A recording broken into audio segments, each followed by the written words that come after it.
All right, well, welcome everyone. I'm Mayor Eddie Sundquist. This is the 2024 Executive Budget Presentation.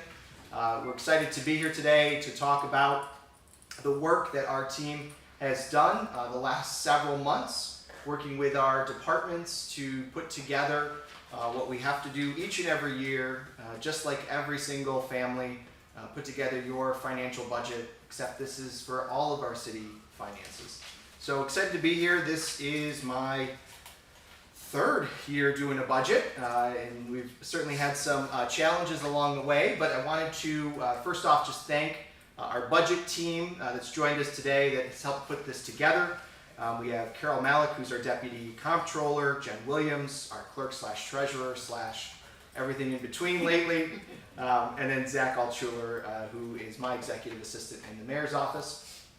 Together, along with all of our departments, we put this into one package, which we then send to City Council, which then conducts budget hearings along the way for the next 2 months to prepare the final city budget.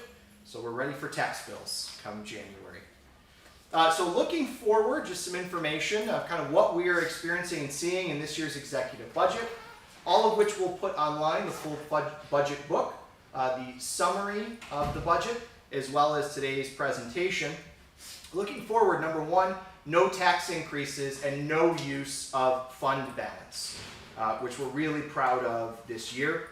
We have continued strong growth in our property values. We'll be talking about that momentarily. This budget also includes some major investments in neighborhoods and infrastructure for 2024. We'll also recap some unprecedented investments in police and fire that we've done not only in 23, but will continue in 24, and some improved investments into parks and public spaces. We recognize that the quality of life of our residents is a really top thing that we hear, and so we want to make sure that we are investing in those parks and those public spaces that people can enjoy. I also want to just make a note here that due to some really hard work and some conservative budgeting from our administration, we now have the strongest city finances in over 2 decades. We'll talk about that, what we mean by that. It has to do with our taxing power.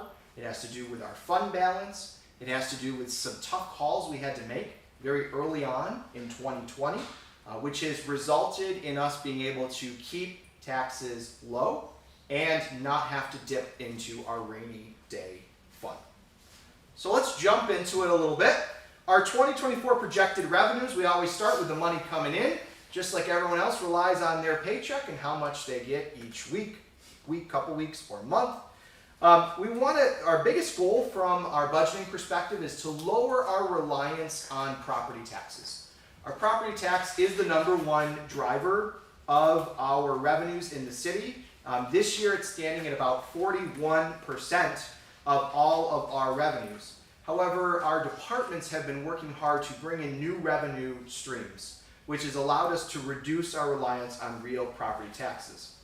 I will note that our sales tax growth is also strong. We'll have a slide on that in just a minute. And it's going to be lower than what the county expects sales tax to be. And we have some additional growth in state aid, as we have been working hard with our unions and our retirees to reduce our medical costs for retirees. That has resulted in us receiving additional funding from the state. As we go through this process here, I want to note that this year's budget, our expected revenues are up 1.3 million in revenues this year. So we're up a little more than last year. Last year we adopted revenues at $38.85 million. This year we're looking at a $40 million budget. Next slide. Our expected expenditures for this year. We have no fund balance being used. You'll notice that there.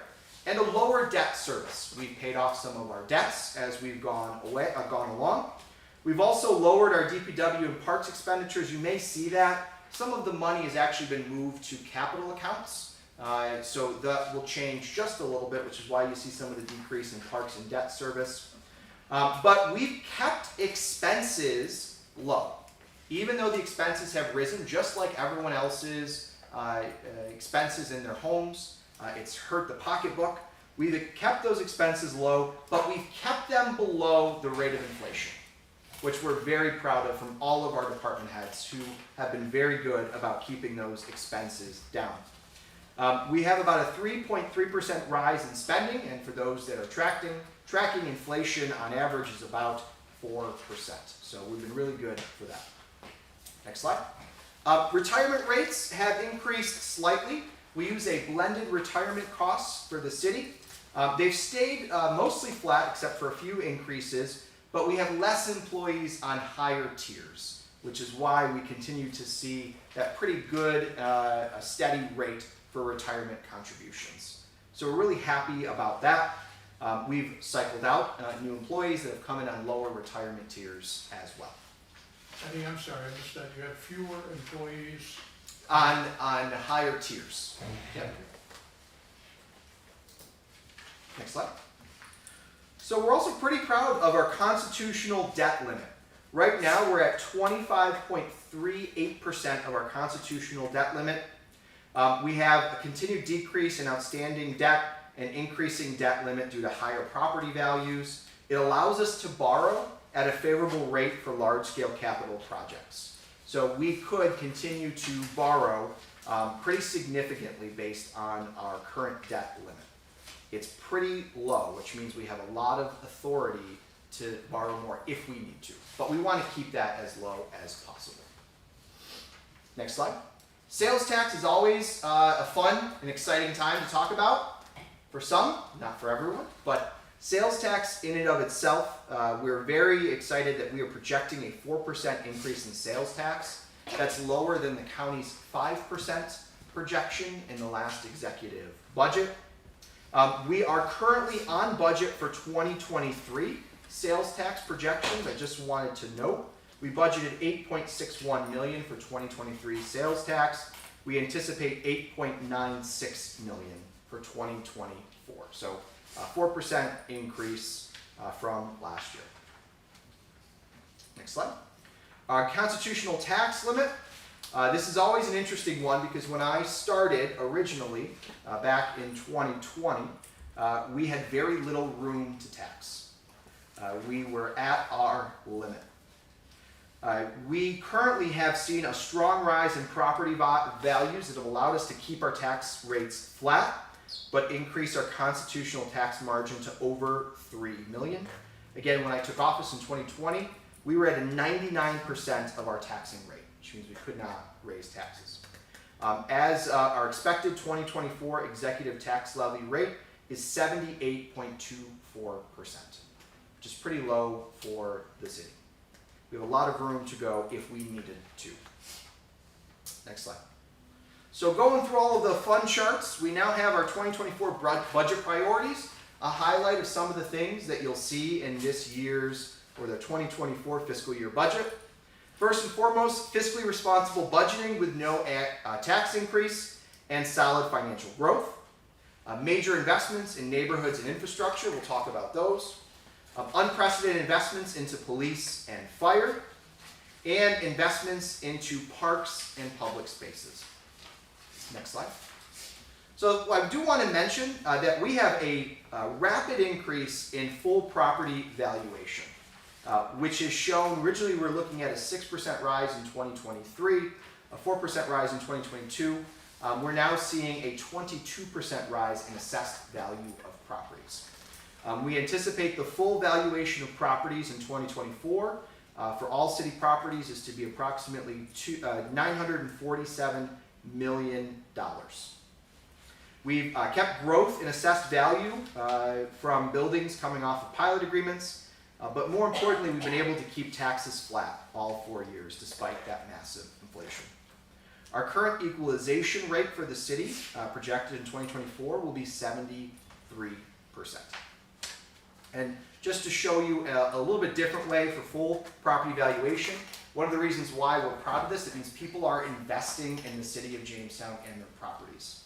When you see growth in this area, that means properties are being taken care of or they are being improved upon, and we have the ability, if needed to raise that assessment and potentially tax and increase revenue.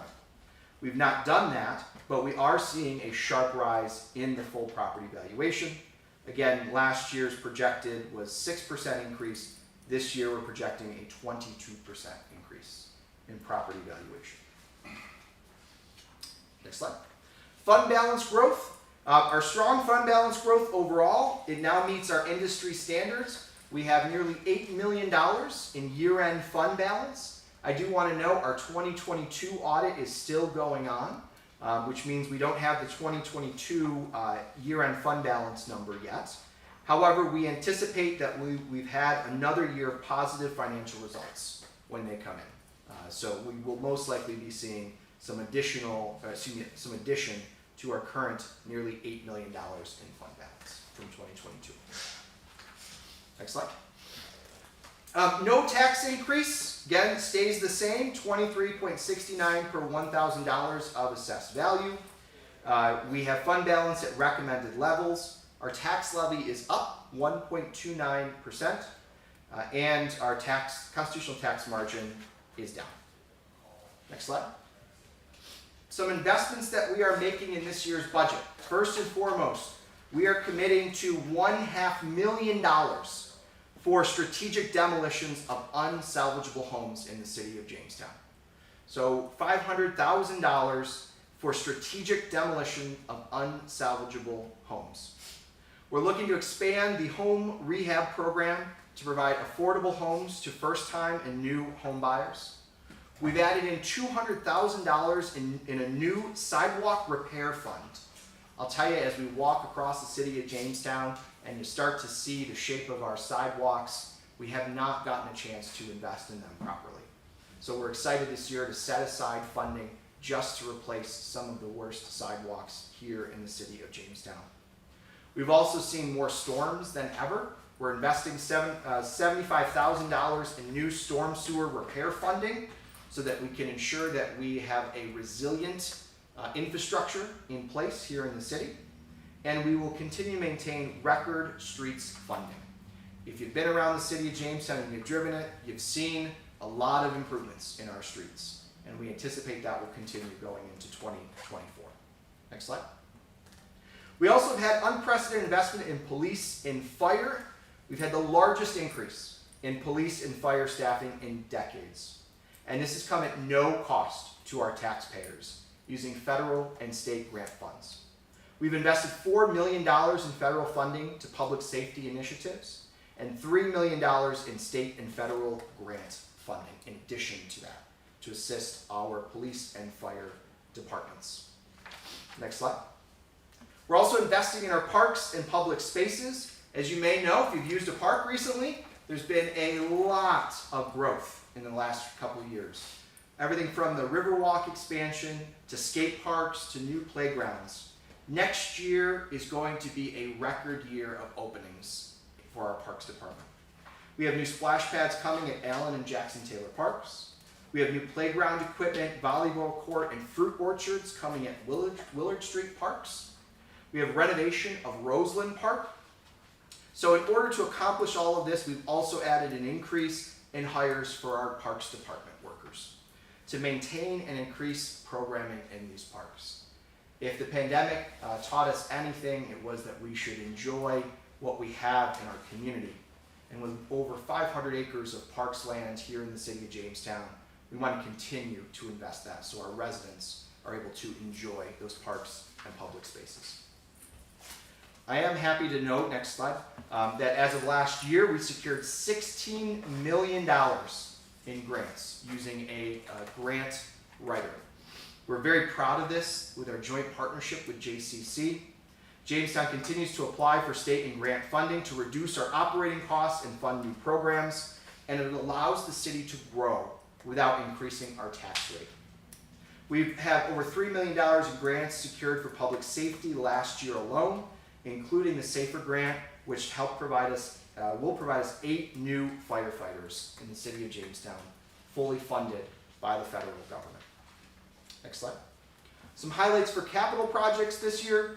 We've kept our promise to fund new public safety equipment in the budget process, which includes 4 new cars that are funded by the police budgets, improvements to the fire department, with elevated capital funding to tackle deferred maintenance projects, new money for sidewalk repair, storm sewers, making Jamestown more walkable and more resilient, continued elevated CHIPS funding, which is New York State funding, and increases in equipment funding for DPW and parks.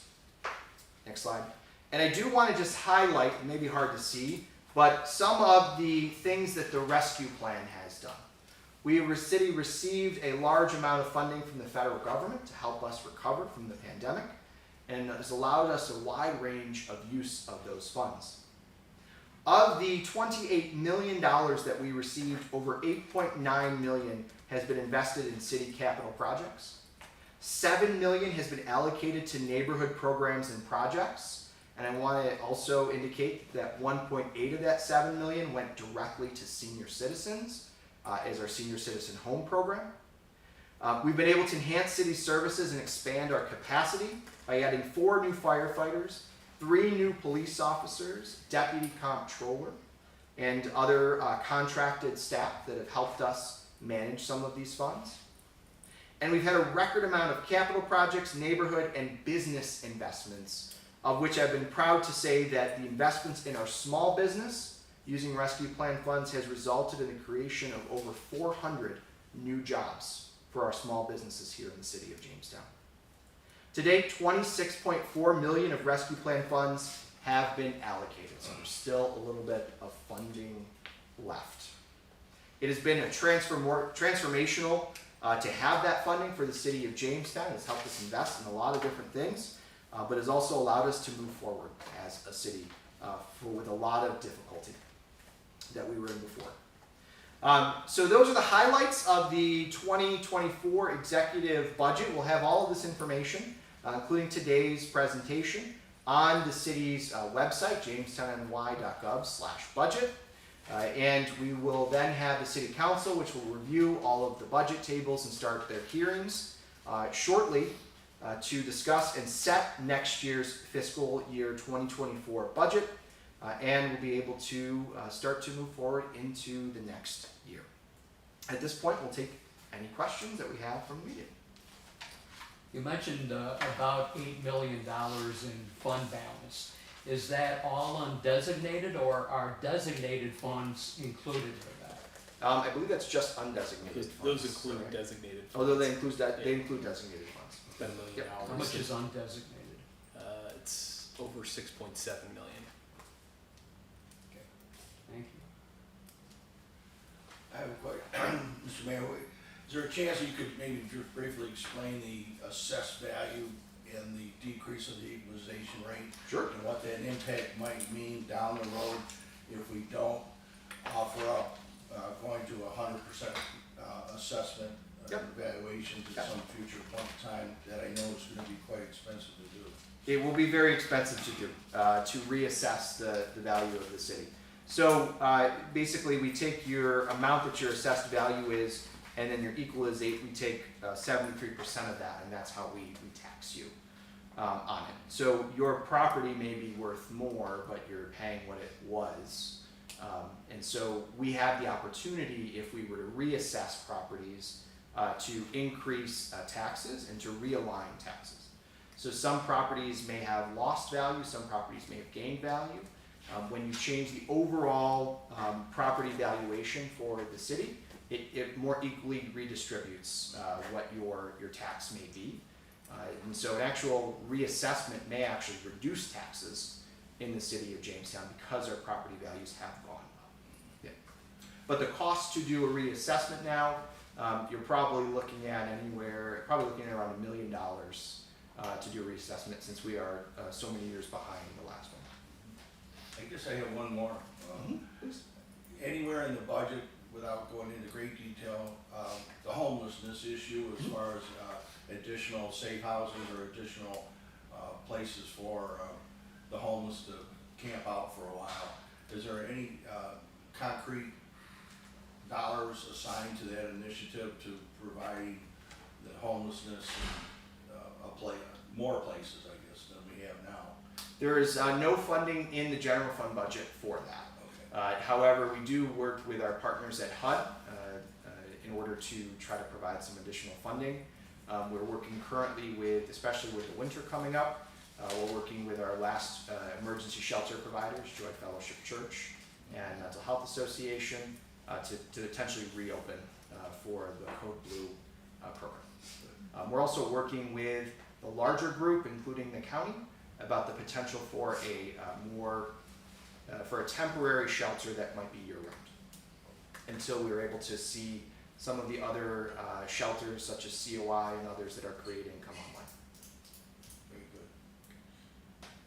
For the $500,000 that has been set aside for demolitions, and then the $200,000 for sidewalk repair, and the $75,000 for storm sewer repair, can you say where that funding is coming from? I wasn't sure if it was CDBG or something else. Nope, it's all from the general fund budget. So that would be in addition to other funds? to That would be in addition to any clean up other some funds that, properties and that's correct. tear some down. It would be in addition to any other funding that might be provided to us utilizing federal or Land state funds. banks and all that. That's correct. Yep, as you recall, the city council allocated just around $1 million for land bank activities, a good chunk of that for demolitions.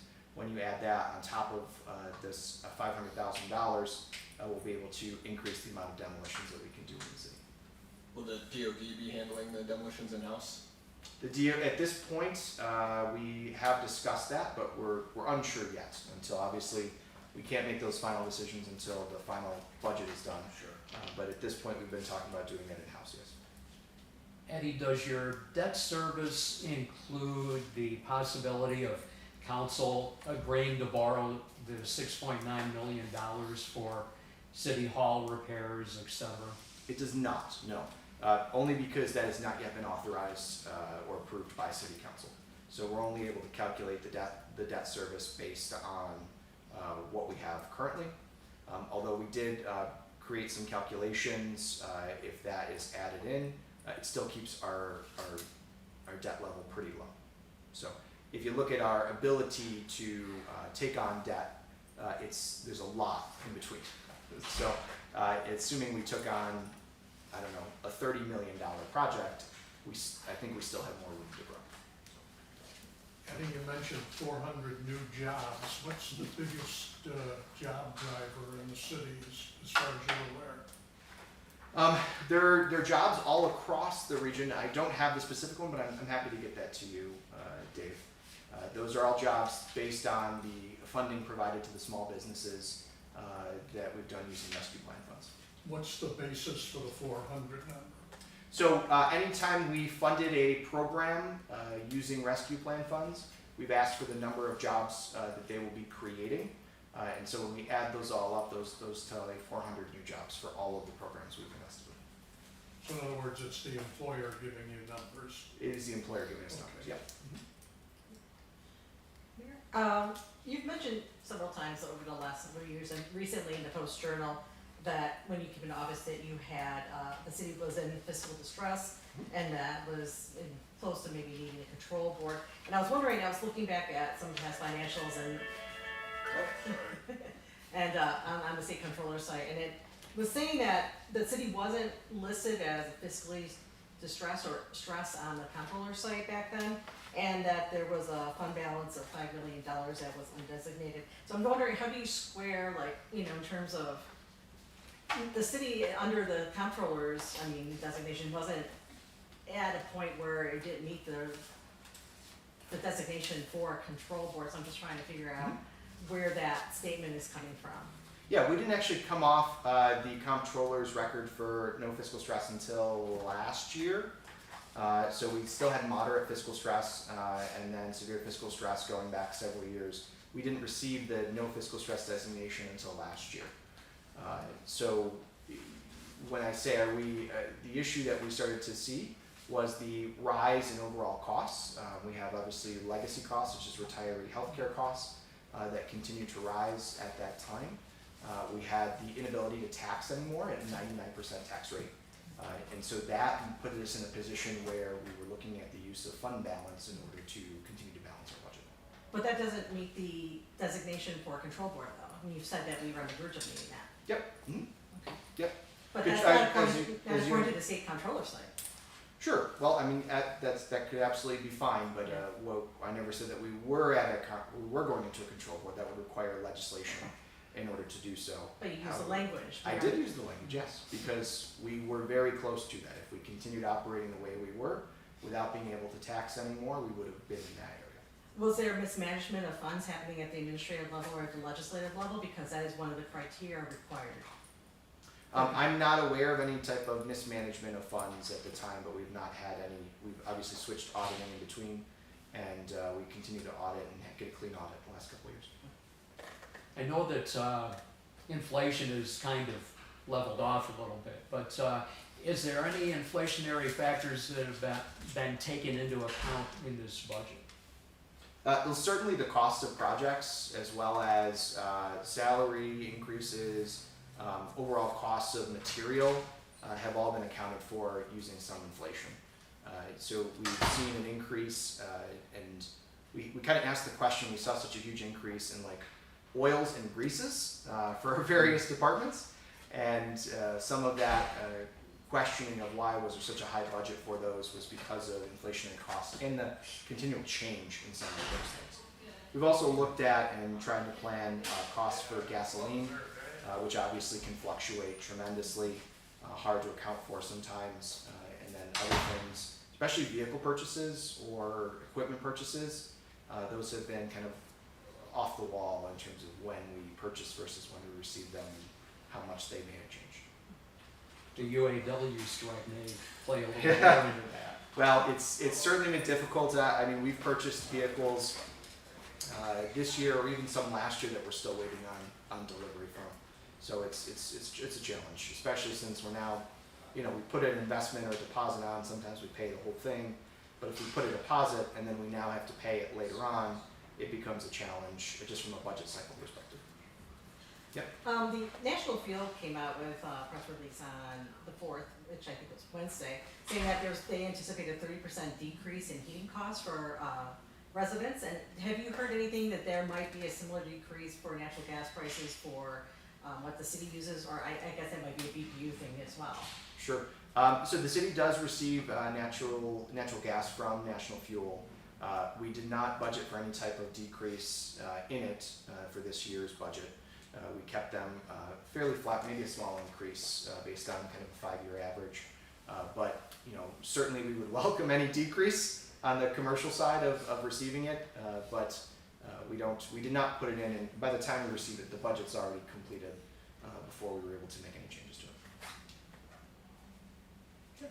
City council didn't approve, if I read correctly, the money requested for the comedy center in St. Luke's. Mm-hmm. Is there any money set aside for those two entities in this budget? Not in the general fund budget, no. Okay, do you get any statistics from the comedy center at all about what they're bringing to town? I don't know if there were any statistics in their grant application. I'd have to take a look. I don't know anything offhand. We've not received anything in particular right this moment. And then, what will become or has become of the brewery, the former Pearl City Brewery? The brewery is currently privately owned, and the owner of that is, I think, looking for a buyer for that brewery. Did the city of Jamestown lose money on that investment? We did, yes. We lost $100,000 in that investment. We were a third in line lien. Third position In lien bankruptcy. in bankruptcy. So we weren't. We probably, unless it foreclosed and received a lot of money, we wouldn't have received that money back. However, the mortgage holder on that building is currently seeking a foreclosure on the building to try to recoup its costs.